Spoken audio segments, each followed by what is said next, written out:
This Tuesday night, 111 to 103. 30 points each for LeBron and Luka Doncic. LeBron also had 8 rebounds and 8 assists in 33 minutes. The Lakers are in San Antonio tonight. LeBron will likely get the night off. At age 41, the Lakers are considering resting LeBron in the second game of back-to-back games throughout the season. The Clippers start a 3-game road trip tonight in New York against the Knicks. The Clippers have been playing a lot better lately. They are 7-1 in their last 8 games. In that stretch, Kawhi Leonard is averaging 35.4 points. This Friday at 6 p.m., Out of Bounds is moving to prime time. Join me and my co-host Neil Scarborough for 60 minutes of sports chatter with some black folks flavor. And you can be a part of the conversation at 1-800-920-1580. No debates, no speculation, just the info you need. That's your KBLA Sports Minute. I'm Ray Richardson. More news, opinions, and conversation when we come forward on KBLA Talk 1580. Hi, it's Tavis Smiley. For 40 years, I have had the privilege, and I don't use that word lightly, the privilege of sitting down with presidents, world leaders, authors, artists, activists, the folk who shape our world. Thousands of conversations, tens of thousands of questions. And somewhere along the way, I realized that the art of conversation is dying. So here's what I'm going to do about it. I am now going to teach what these almost 40 years have taught me, how to have conversations that matter. 6 courses, from the anatomy of a great conversation to generous listening as a superpower to handling difficult exchanges without losing your dignity or your mind. Go to TavisTalks.com right now. That's TavisTalks.com. Download the free guide, see what's coming, sign up to be the first to know when we launch the series. Conversation is a skill, and like any skill, it can be taught. I'll see you in class.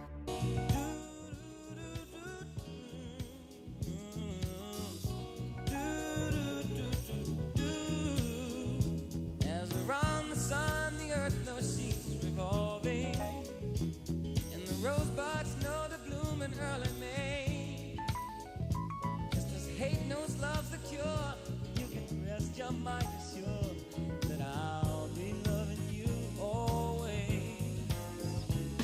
As now can't reveal the mystery of tomorrow, but in passing we'll grow older. Talk 1580 live from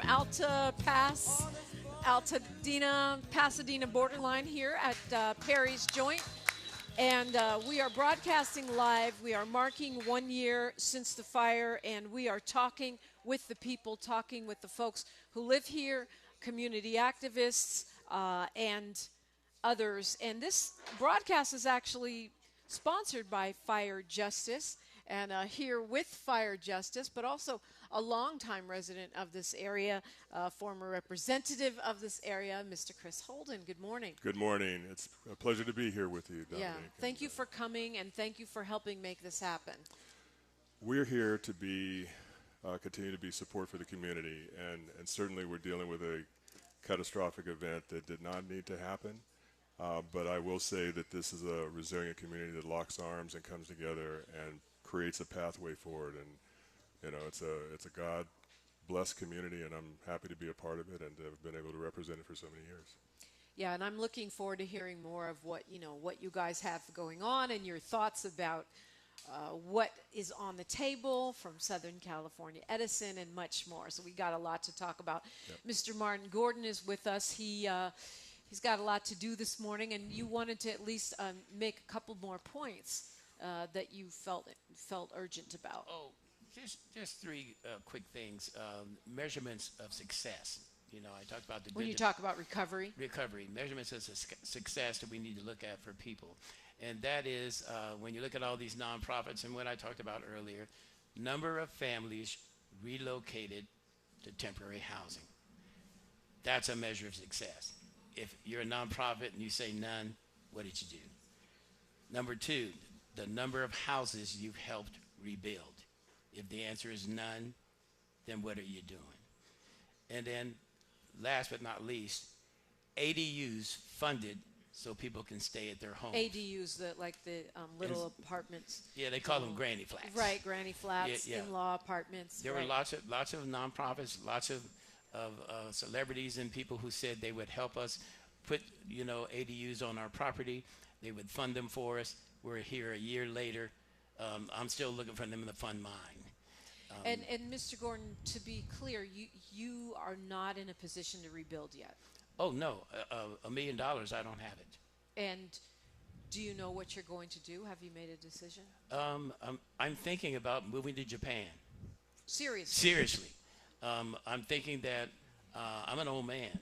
I don't have 5 more years to rebuild this, and maybe I'll leave it for my son to try to rebuild, or maybe I'll move to Pismo Beach. I don't talk much about my wife anymore because she tells me what to do. But the important thing is I want her to be happy. Yeah, I want her to be happy, and if we have to move, as much as I love Altadena, I will keep that property, I hope. I hope I'll be able to do that, and my son can maintain that generational wealth. But that's what the reason I don't want to do that. Understood. Yeah, so that's where I'm at. No, Those are tough decisions. And Rick, you said your house is, you're moving towards rebuilding. Yes, ma'am. Yeah. You're looking at probably 1.5 for me to rebuild. So the insurance company thus far has come through. Now I'm fighting for every additional penny I can get out of them.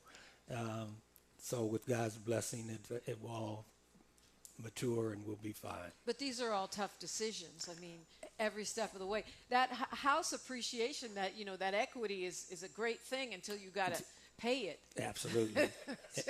Until you have to pay to rebuild it. Right. And continuing to pay and out on a vacant lot now.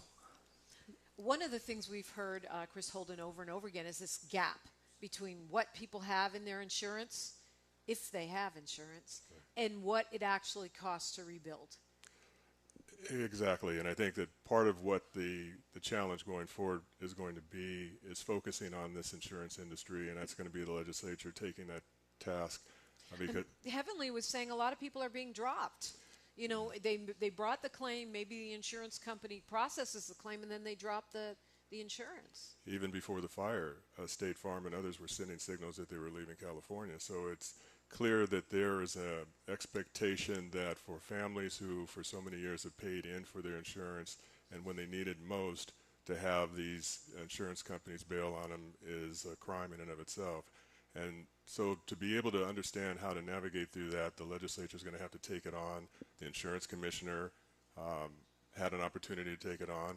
And so as we go forward, those are the kind of policy issues that they're going to have to wrestle with. But I can tell you right now, the gap that it will exist is the best, and I heard one of the other presenters before I came on say that the lawsuit against Southern California Edison becomes the best pathway to fill that gap.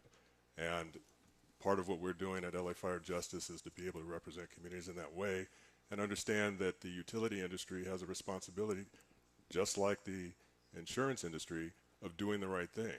Edison had the opportunity to do the right thing. They knew what was prescribed for them to do: clear the brush out from under their towers and shut down the power when they knew it was going to be high enough of a hurricane force to cause power lines to come down.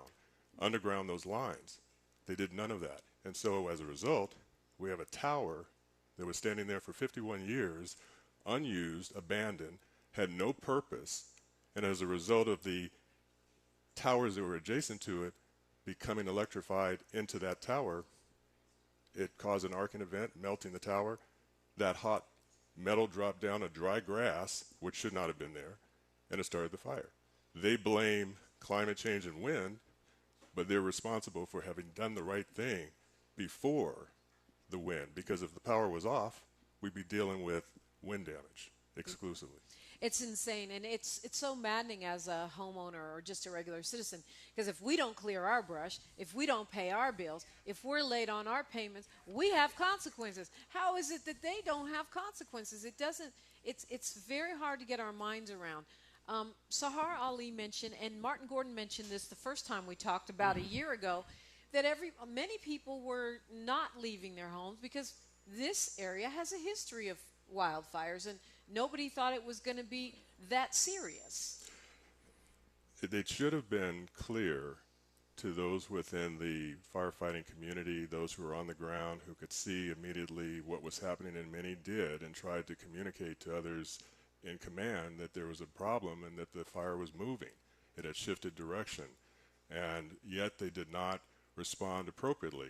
The company Genesis that was responsible for putting together the alert system failed. And where are we with that now? I mean, if we had a fire on Thursday, would we get notified? I think that the best way to describe that is that the county board of supervisors and the county government had to take action to recognize that what went wrong this time and a year ago, that they were starting to make movement in the direction of fixing it. But when you look at the fact that the African American community, the black and brown community, communities of color that have continuously dealt with redlining policies, this is no different. There was an opportunity for the noticing to go out in a way that gave people notice that they would be able to respond. We are representing the Darden family. Stacy Darden lost her life because she was waiting for an announcement to come to tell her that it was time to evacuate. Then it never came. 18 of 19 people who died were west of Lake, and the one who wasn't was right on Lake. So there's an indication that something was happening in the programming of how notices were going out, where east of Lake was giving multiple announcements, even when it didn't apply. And I think that those are the types of things that become clear in this process, and what we are describing this as digital redlining. And east of Lake, for those not familiar, James, you want to break that down? Yeah, so stay over here. Historically, Lake Boulevard is a major thoroughfare corridor that divides this city. Simply put, the black side and the white side. East of Lake, I had the luxury and benefit, I do live east of Lake, where the police came through my neighborhood on a PA system at about 8 o'clock that evening, ordering us to leave our home, only to find out that so many people west of Lake never had that benefit. As you know, I know Martin Gordon, that was one of the things you shared, is that you never got the notification. If it wasn't for your wife's phone call, you wouldn't have got up and left. I would have been number 20. I would have been number 20. Think of that number he just gave. 18 out of 19 in the West. I could have been number 20 if my wife hadn't called me. And I take it pretty damn seriously. As you should. As you should. We also shouldn't forget, Dominique, the over 400 people that have passed away since the fire because of health complications. Some of them simply it's just a broken heart. Right, but it could be smoke inhalation. It could be any kind of respiratory issues, lingering absence, health effect. and, I mean, and we have to remember we're not just breathing in ash. Those are entire houses, refrigerators, cars. All that is being inhaled into our systems. We're going to continue this conversation. Martin Gordon, thank you. Rick Law, thank you so much for sharing your stories this morning. Appreciate it. We're going to continue to talk with folks who have survived this. The incredible resilience, determination, and organization of this community continues to leave me gobsmacked and impressed. We are broadcasting live from Perry's Joint, brought to you by Fire Justice on KBLA, Talk 1580. The station you turn to when you've had it up to gear with cultural incompetence. KBLA Talk 1580. KBLA Talk 1580 is pleased to partner with the Empowerment Congress once again for their 34th annual summit. The summit's theme is From Vision to Action, a forum to unlock participatory democracy, and will feature a nonpartisan gubernatorial candidate forum focused on issues of importance to the African American community. The summit is the signature public policy-oriented observance of Dr. Martin Luther King Jr.'s legacy during the national 3-day holiday weekend that celebrates his life. This year's summit will be held on Saturday, January 17th, 2026 at the California Science Center in Exposition Park from 9 to 11 a.m. Admission is free, but registration is required at KBLA1580.com. All major announced candidates for California governor for the Democratic and Republican Party nominations have been invited to participate in the candidate forum, which will be moderated by Tavis Smiley. An all-star panel of journalists will pose questions to the candidates, and the forum will be broadcast live on KBLA Talk 1580. This is going to be a big year for local, state, and national politics. The political pulse of 2026 beats on KBLA Talk 1580. It's game day. Are your moderate to severe Crohn's disease or ulcerative colitis symptoms keeping you from the action? Skyrizi, risankizumab Riza, could help you get back to the game. Skyrizi is proven to help people feel significant symptom relief, achieve remission, and visibly improve damage of the intestinal lining. Skyrizi is a prescription injection medicine for adults. Don't use if allergic to Skyrizi. Serious allergic reactions, increased infections, or lower ability to fight them may occur. Before treatment, get checked for infections and tuberculosis. Tell your doctor about any flu-like symptoms or vaccines. Liver problems leading to hospitalization may occur when treated for Crohn's or ulcerative colitis. Control is everything to me. Ask your doctor about Skyrizi, the #1 prescribed biologic in Crohn's and ulcerative colitis combined. Learn more at skyrizi.com or 1-866-SKYRIZI.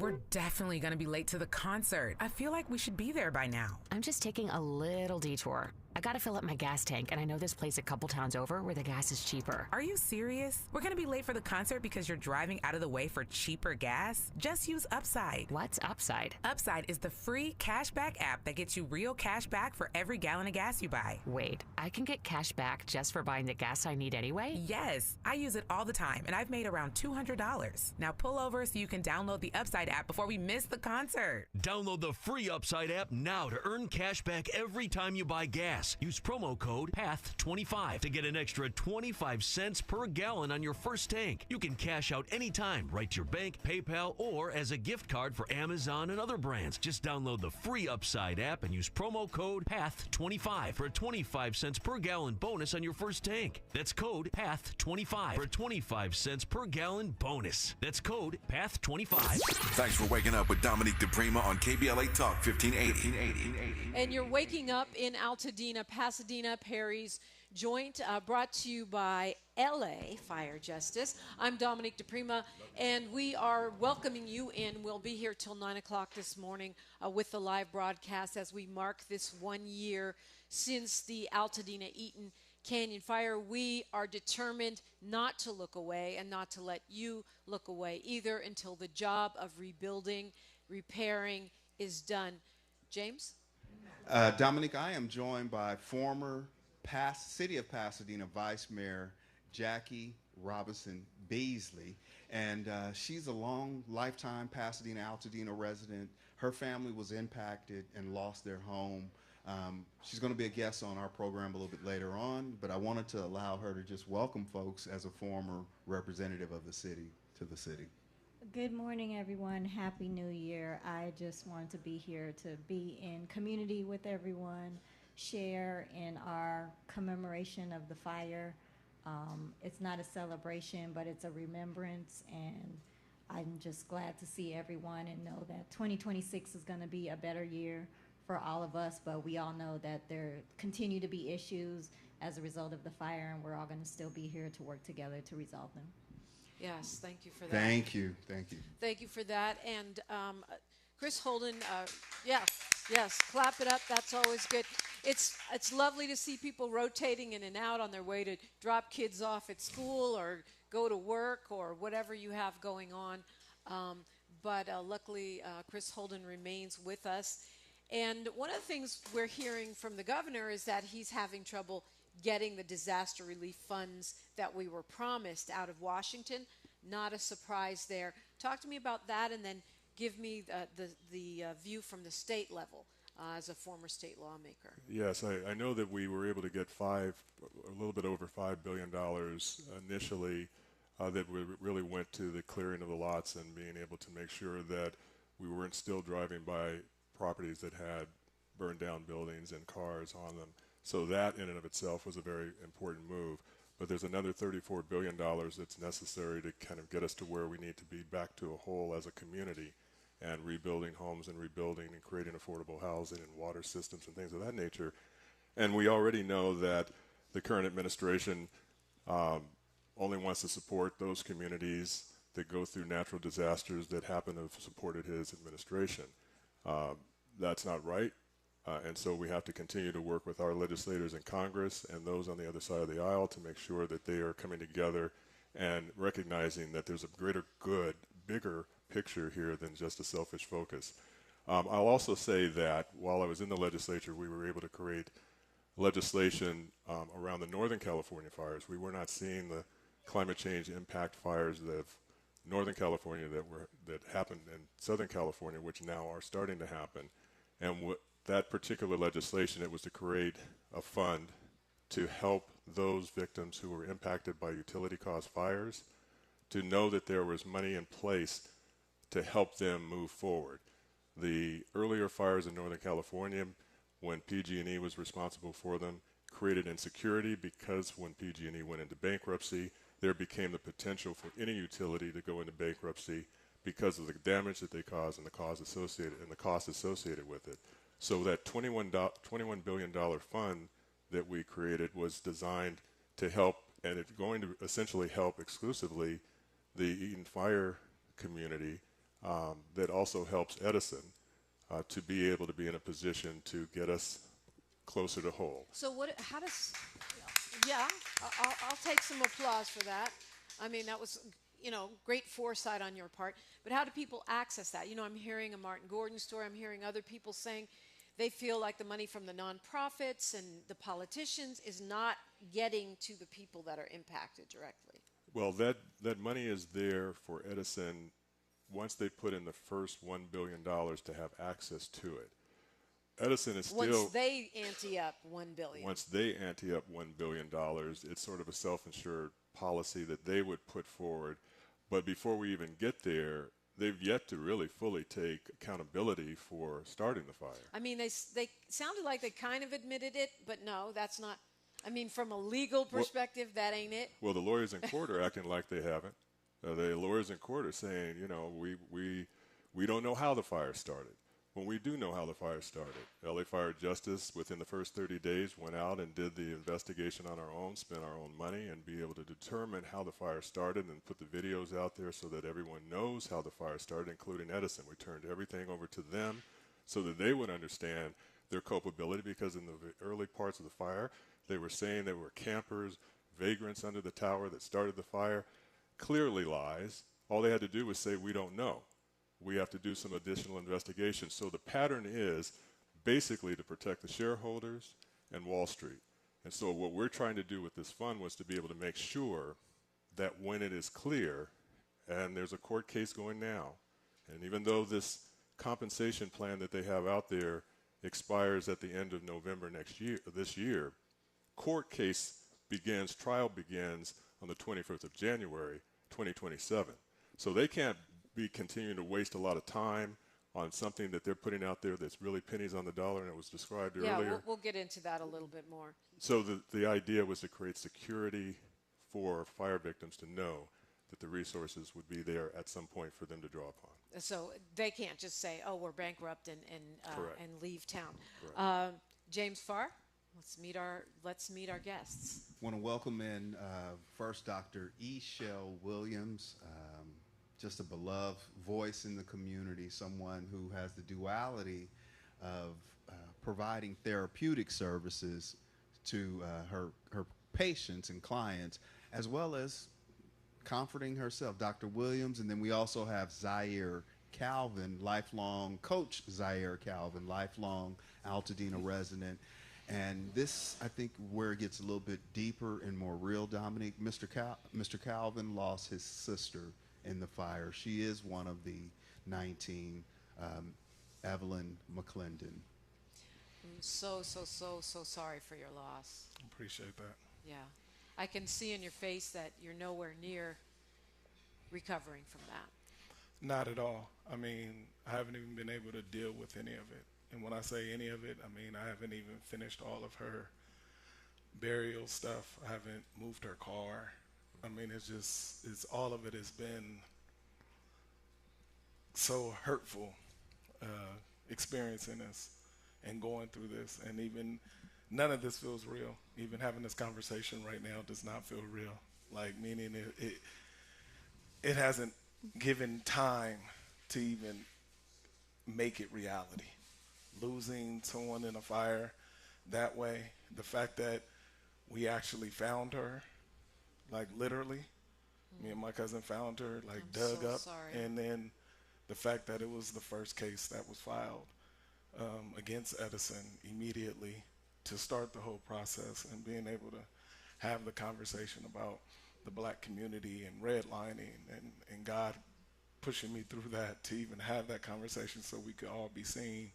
And the whole community is beyond painful, and it's everyone's worst nightmare. And the 19 lives that have been lost, and the 400 afterwards, and all that. We have friends in here who people I've coached their kids and trained and family, and they're going through health problems because of the fire and the stress that's happening.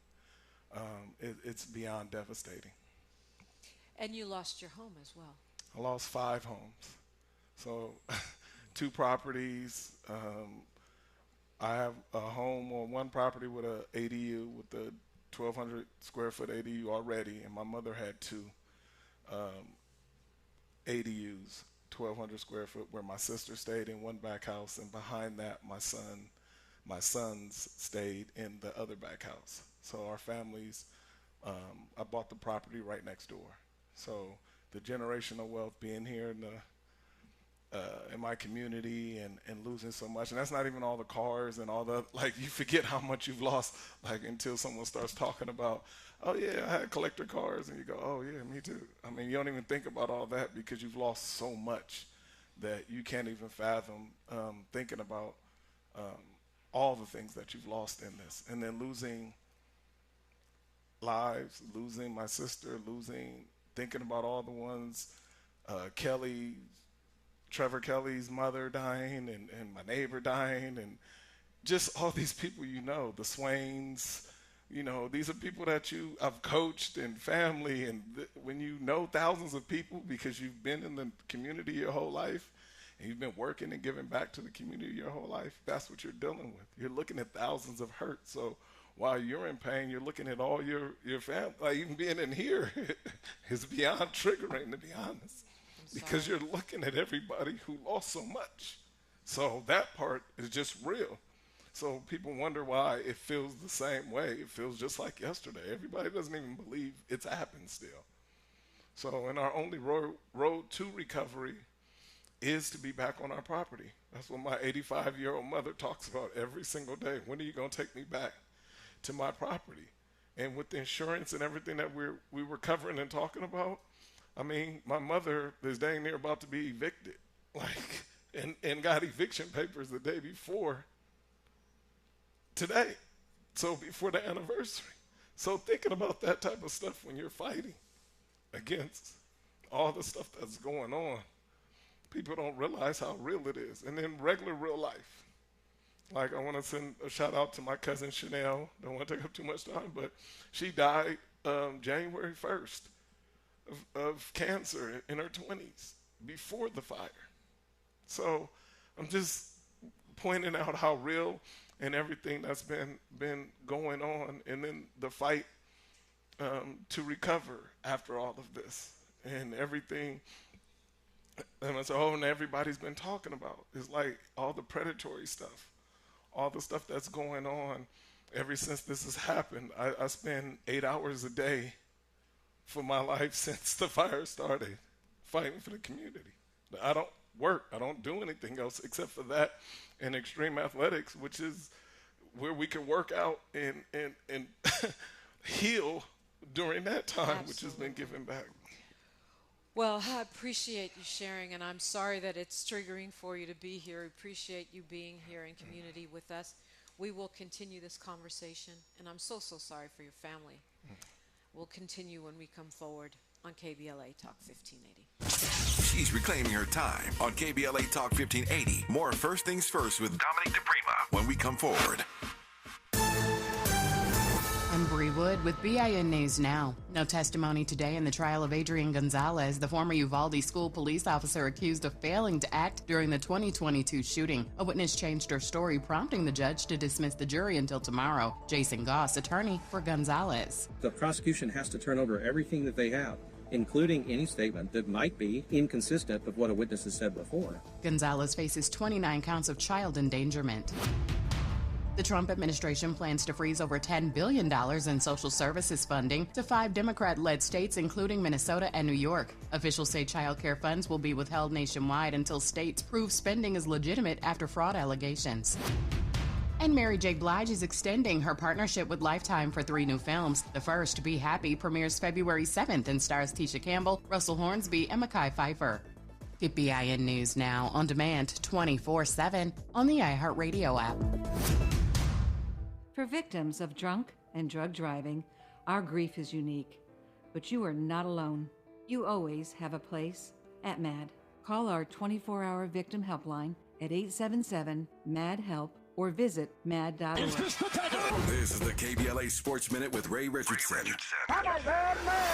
The Lakers are 13-5 on the road after winning at New Orleans Tuesday night, 111-103. 30 points each for LeBron and Luka Doncic. LeBron also had 8 rebounds and 8 assists in 33 minutes. The Lakers are in San Antonio tonight. LeBron will likely get the night off. At age 41, the Lakers are considering resting LeBron in the second game of back-to-back games throughout the season. The Clippers start a 3-game road trip tonight in New York against the Knicks. The Clippers have been playing a lot better lately. They are 7-1 in their last 8 games. In that stretch, Kawhi Leonard is averaging 35.4 points. This Friday at 6 p.m., Out of Bounds is moving to prime time. Join me and my co-host Neil Scarborough for 60 minutes of sports chatter with some black folks flavor. And you can be a part of the conversation at 1-800-920-1580. No debates, no speculation, just the info you need. That's your KBLA Sports Minute. I'm Ray Richardson. More news, opinions, and conversation when we come forward on KBLA Talk 1580. Did you know that streaming music, ebooks, audiobooks, movies, and more is available for free from the Los Angeles Public Library? With your library card, you can access the latest music and movies, audiobooks and ebooks, graphic novels, comic books, magazines, and more. If you don't have a library card and live in the city of Los Angeles, you can get a digital card online for free. Check it out at lapl.org/emedia. That's lapl.org/emedia. KBLA Talk 1580 is pleased to partner with the Empowerment Congress once again for their 34th annual summit. The summit's theme is From Vision to Action, a forum to unlock participatory democracy, and will feature a nonpartisan gubernatorial candidate forum focused on issues of importance to the African American community. The summit is the signature public policy-oriented observance of Dr. Martin Luther King Jr.'s legacy during the national 3-day holiday weekend that celebrates his life. This year's summit will be held on Saturday, January 17th, 2026 at the California Science Center in Exposition Park from 9 to 11 a.m. Admission is free, but registration is required at KBLA1580.com. All major announced candidates for California governor for the Democratic and Republican Party nominations have been invited to participate in the candidate forum, which will be moderated by Tavis Smiley. An all-star panel of journalists will pose questions to the candidates, and the forum will be broadcast live on KBLA Talk 1580. This is going to be a big year for local, state, and national politics. The political pulse of 2026 beats on KBLA Talk 1580. Looking for something new? Try fencing, the Olympic and Paralympic sport that mixes speed, strategy, and fun. It's like chess meets cardio. Quick feet, quick decisions, and a satisfying beep when you score a point. Kids, teens, and adults can start anytime. No experience needed, and many clubs have loaner gear. Coaches teach fundamentals and safety from day one. Find a beginner class near you at usafencing.org/tryfencing. That's usafencing.org/tryfencing. Picture this, you're on a date, and then bad breath happens. Confidence gone. Here's the truth. Most gums and mints are just bad breath Band-Aids, but not Zellman's Minty Mouth. The functional breath freshener you swallow. Tiny dual-action capsules with mint on the outside, parsley seed oil inside, clinically tested to fight the toughest offenders, even garlic and onions. It's only available online. Go to Zellmans.com, Zelmins, Zellmans.com, code FRESH for 15% off. Broadcasting live from Leimert Park, USA. Welcome back to your home for unapologetically progressive radio, KBLA Talk 1580. So wonderful to see so many folks that we know from last year and people we know from the work on the ground. We are broadcasting from Perry's Joint on Lincoln in Pasadena, right by Altadena. We are marking 1 year, commemorating 1 year since the disastrous fire, the Altadena Eaton Canyon fire. And I just got a text from my friend Roland Bynum, who lives around the corner and loves Perry's. He says he loves Perry's, and he's heard a couple of his friends on this morning. So a little bit of inter-broadcast solidarity going on right there. Zaire, you were sharing the incredibly terrible and painful situation that your family is faced with. And you said it feels like no time has passed. But yet you've managed to get a lot done. Yeah. In kind of a daze. I say that because, my aunt was murdered, and I just remember being in a daze where you're doing things, but you don't really remember doing things. Where are you with what your family's going to do?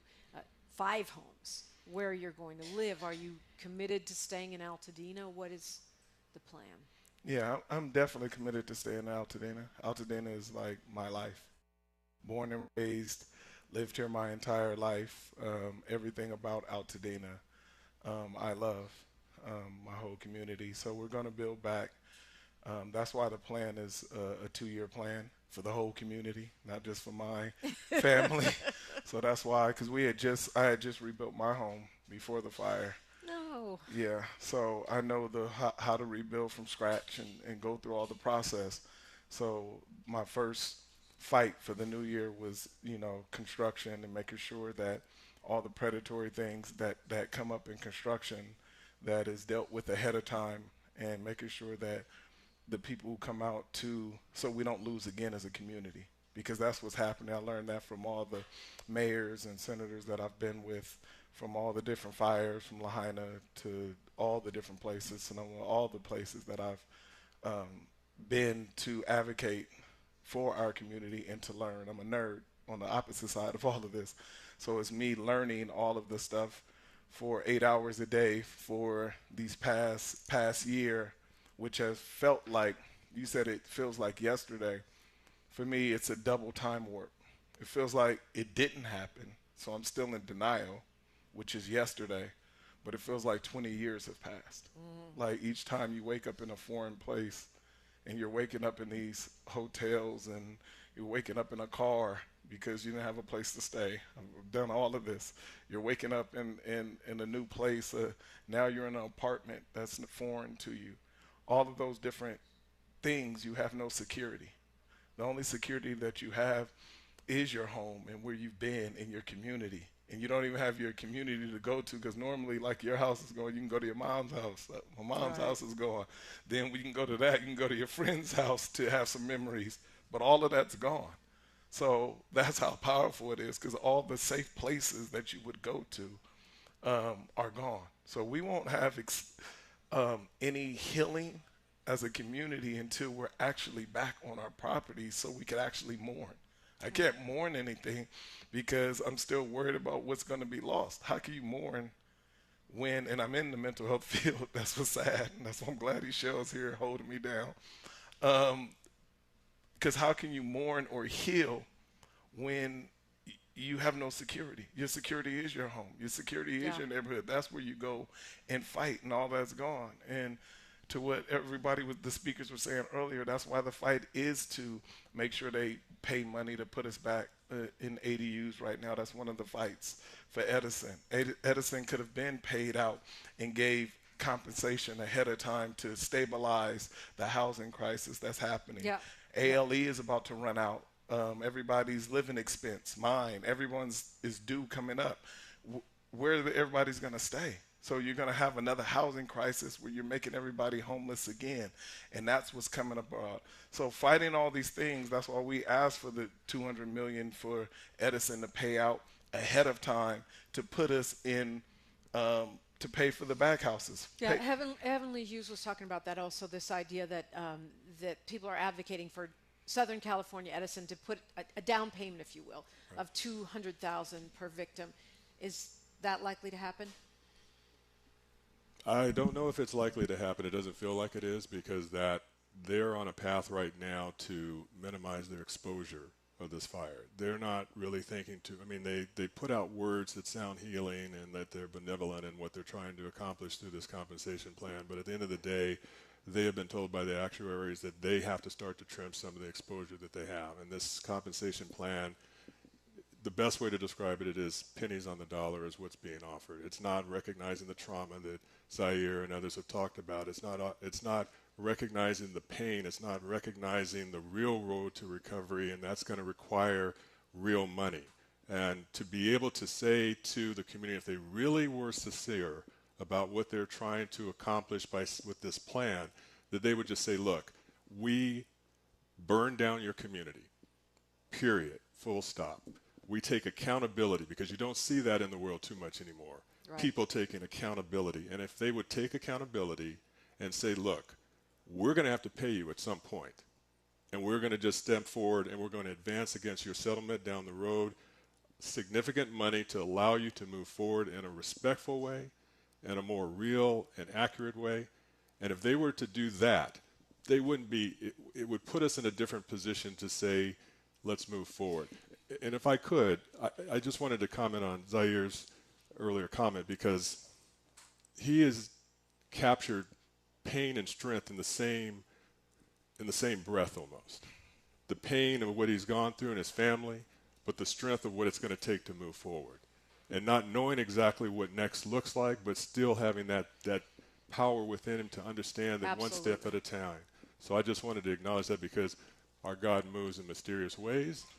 And sometimes, we don't always understand what we have to go through to get to the other side of what he really has in store for you and your family. So I just wanted to say blessings upon you. And I appreciate that. Can I add to yes, what he said? Yeah. I'm managing our clock here, so yes. Well, I just wanted to talk about the part where he's talking about how Edison is mitigating costs. So when they're mitigating costs, I just want to be so clear, they're only responsible for $1 billion. So if they're able to mitigate that $1 billion, that means they didn't pay anything. That's the craziest part about this whole thing. This is our fun. The legislation that you put in that place. he put in place. I just want to be really clear, because the time goes so fast when you're on the radio. This plan, this compensation plan that Edison is putting forward, what they're doing is they're trying to say, well, sign here and then you'll get money faster and you'll be able to move on with your life. You're saying it's pennies on the dollar, but it's just to be clear, if somebody goes for that plan, then they can't sue. They're done. They can't do anything else, right? That's correct, because they're also asking them to sign away their rights to sue them, to take and hold responsibility for what happened in the past or anything they might do going forward, which is ridiculous. So if you sign that and you take whatever the deal, which they say is fast, but when I was reading it, it sounded like it could take 6 months to a year by the time they verify that you filled it out right, and then you have to do it again after 90 days and all this. That's it. Whatever they give you, put up and shut up. That's right. And there's no way around that legally. No. That's ironclad. Ironclad. Okay, James? Yeah, I'm standing here with Kenny and Catherine James, lifelong Pasadena, Altadena residents. Kenny has worked for the city of Pasadena for forever, right? 32 years. 32 years. So, Catherine, how has this been for you? Unbelievable. I am a person that speaks for a living, and I have no words to describe what we have lived through. I have no words to describe what we see in our community, in our peers, in Edison's approach, and really going forward. Chris just talked about strength and pain, and I think that is the true experience for everyone walking through this. We live daily with strength, convicted, and getting back to where it is that we live, and the pain of the loss that is experienced every single day. Right now, we are going through the dreadful list, trying to recoup all of our insurance monies that we have paid for 30, 40 years, as long as we've been homeowners. And going through that list, just reliving this trauma is just unbelievable. Well, Dominique, thank you. Kenny, one last quick question, if you can. How are you sustaining your hope? We got to go to a break in just a second. I'm sorry, repeat that. How are you sustaining your hope? It's really through the strength of my marriage with my wife, the communication and things that we do together. It's our strength and God that's put before us, but it's also the strength in the community, because I'm born and raised in this community, and I serve this community daily on my job. And I can tell you the night of the fire, I got called in because we had to open up the evacuation center down at the convention center. And we did that, and not even knowing that that night that I would be part of the tragedy as well, that my home would go up in flames at the same time that I'm at the convention center opening up a shelter operations to be able to serve the people who are being impacted by the fire. So again, it was a tremendous impact to me, the staff in the city, but the community as well. And I know that the strength that we have, because who we are as a people, I know we will get through this. But again, it is tough, it is challenging, it is hard. But I know without struggle, there is nothing on the other side. And I know much is given, much is required. That's Kenny and Catherine James. I just want to thank you, though, because I can't even imagine trying to serve while your own home is burning, and yet you show up for others. Just so powerful. And you know, I just want that to soak in and to really show gratitude to you for that. Yeah. Ishel, we talked a year ago, and you've been kind enough to be part of James's show, Conversation Live, Altadena Rising. We talk about this every Saturday on James's show at 10. I know last year when I talked to you, I looked in your phone and you showed me the pictures of your homes because your family lost several. Yes. And just because it was in a phone, I felt like I was looking at my phone and I almost had a total meltdown. How are you doing? How is your family doing? Where are you in this process? I think we're similar to a lot of people, but also different. My faith, belief, and absolute grounding that God has got me, right? It's the faith over fear. Those two cannot live. So every single day, right? You fight against the what you don't have and what you can't have, and talking about what I do have. So in every single moment, right, people are online and you see them because they're impacted by this or other things, and they're doing things like trauma cakes and talking about the trauma that they have, which only allows that to grow. So I had the opportunity and took it to do a gratitude cake, to talk about how blessed, even in this process, I have been. And I have to remember every single day, I pray for this. I pray for a home. I anointed the home that I used to rent with holy oil before I left it. And I have to remember that the only way that I'm now a home owner is God had to burn it down. What do you mean by that? So I prayed for that home, and as I rented it for 17 years, there was never any reason for them to sell it to me because I kept it as if it was mine. And then God burned it down, and they decided that they were not going to rebuild. And I decided, and God decided that I was. So a month and a half after the fire, I had the opportunity, and I was blessed with the opportunity to buy the dirt and rocks. So I bought the land that I lived on for 17 years, and I will return to Altadena now as a homeowner. But I have to remember, right, as Mr. Holden said, that the way that it comes to you may not be the way that you want it, but God will bring it. So I can't be mad at the path. I have to look at the blessing that came on the other side of that and know that I'm stronger. I'm being pressed. I am learning how to be and learning how to be strong and learning how to show up, because glory is coming out of every experience that we've had as a result of this fire. And I hold strong to that. So I send out messages and tell people how blessed they are and how beautiful they are and how they've been walking with grace through this experience. Because when we think about it, like really sit and think about it, we're still here. My shirt says 91001, survivor, not victim. It's the change of mentality, because I have survived this. even though it's hard, because it was never a promise. And I know for anybody that looks like me, it has never been easy, but we've always made it.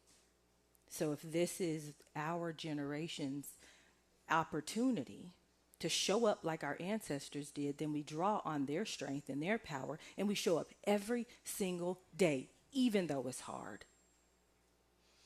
And your mom and your sisters, I know your family lost multiple homes in the fires. Yes, so we lost 4 homes, myself, my mother, and my 2 sisters.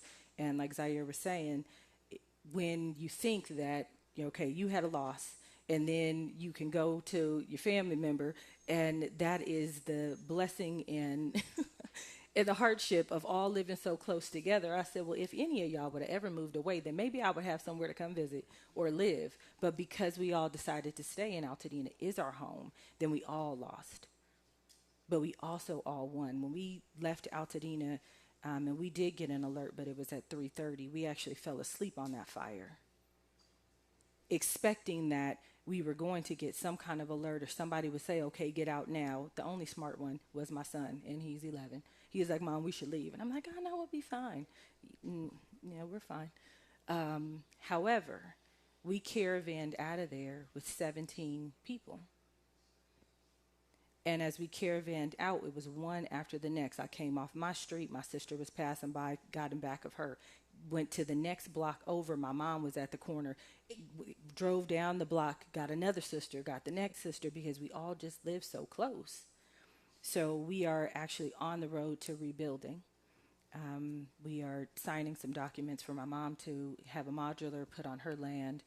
2 of the sisters already have permits that have been approved so that they can start the rebuild process.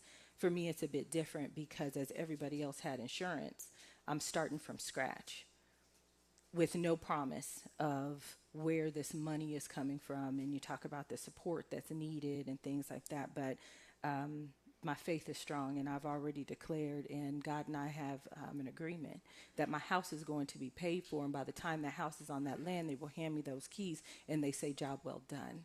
And here it is.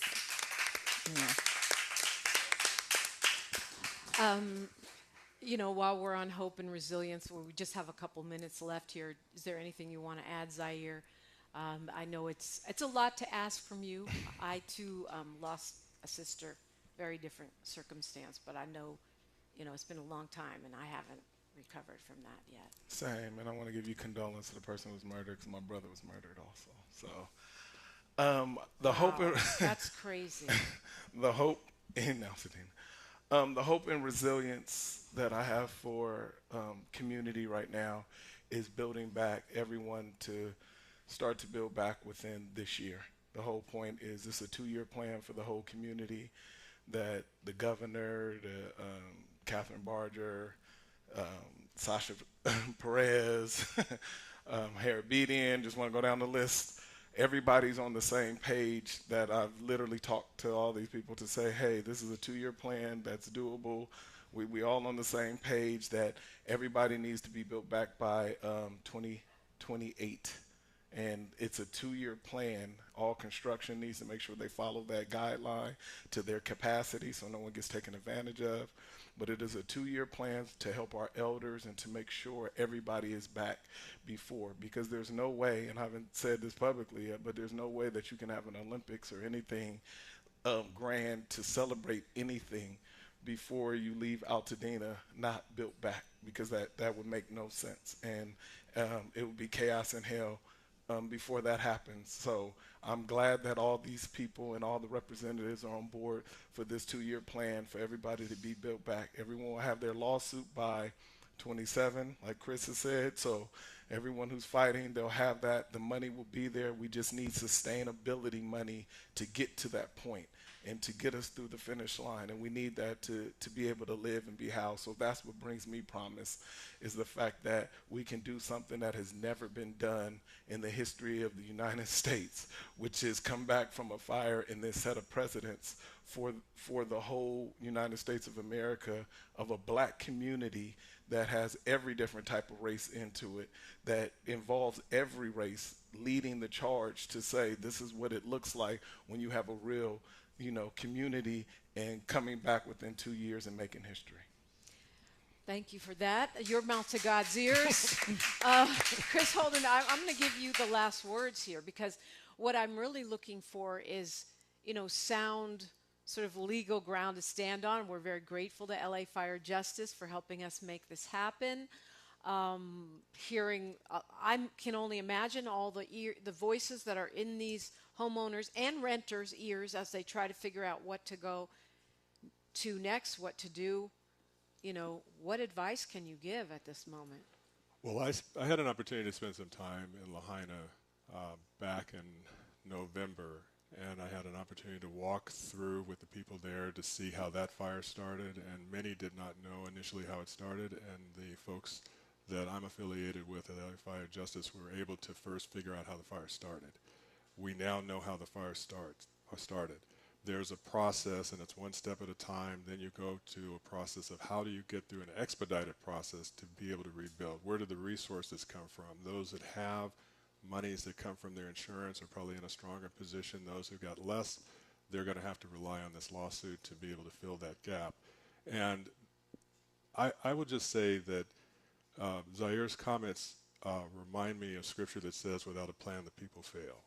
And so when you have a plan, even though sometimes when you're in a place you've never been before, which we are as a community, when you have an understanding of what you believe next should be, then that can manifest because of your belief and your faith towards that.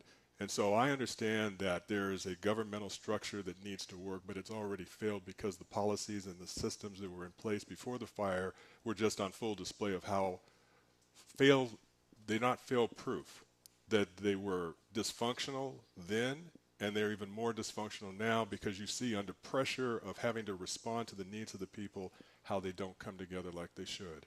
So it is going to be those that in leadership and in elected positions who are going to have to take, whether it's at the local, state, or federal level, hold of this example and say, we need to make sure we're doing our part.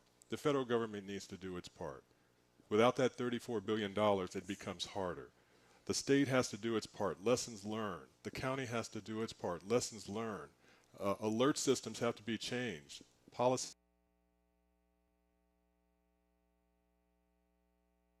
have to do something better now. And we have to hold everyone accountable. And I would say in Altadena, this is not only, the word of resilience gets thrown around a lot, but it could not be more true than when you look in the faces of the people of Altadena, not just from what they're getting ready to go through, but what they've already been through. Generations of families who had to fight to get the real estate in the first place, to have home ownership in the first place, to pass it down with the intentionality for the next generation to have it. And then when they have it, they lose it through a fire. That did not have to happen. And accountability is going to be held, and it's going to be all of us together making sure that happens. All of us together making sure it happens. Thank you, Altadena. Thank you, Pasadena. Thank you, LA Fire Justice, Perry's, and everyone who shared their stories with us. Thank you, James Farr, for producing this. And I'm Dominique Diprima. Tavis Smiley is up next. He's got a full show for you. Until next time, God bless. One love. KBLA 1580 Santa Monica. I'm Bree Wood with BIN News Now. No testimony today in the trial of Adrian Gonzalez, the former Uvalde school police officer accused of failing to act during the 2022 shooting. A witness changed her story, prompting the judge to dismiss the jury until tomorrow. Jason Goss, attorney for Gonzalez. The prosecution has to turn over everything that they have, including any statement that might be inconsistent with what a witness has said before. Gonzalez faces 29 counts of child endangerment.